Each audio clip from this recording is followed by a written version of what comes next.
Kaanza kucheka. Jamani alitaka tano kabisa. Binti nalia haongei chochote. Hili kabari ya dasri mwana. Tunarudia, tunalirepeat. Okay? Naomba kurudia sasa. Msanii akaanza kukoa. Kicheko kikaja juu.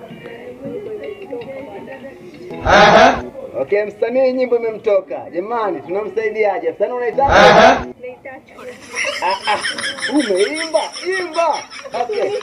Jamani nipotelea tayo matumaini. Hebu Mtanzania. Hajaimba, hajatoa sauti, anacheka msanii. Anataka shilingi 5,000. Tunampaje sasa kama mfano? Imba hata kidogo. Mimi nakupa shilingi 5,000. Okay.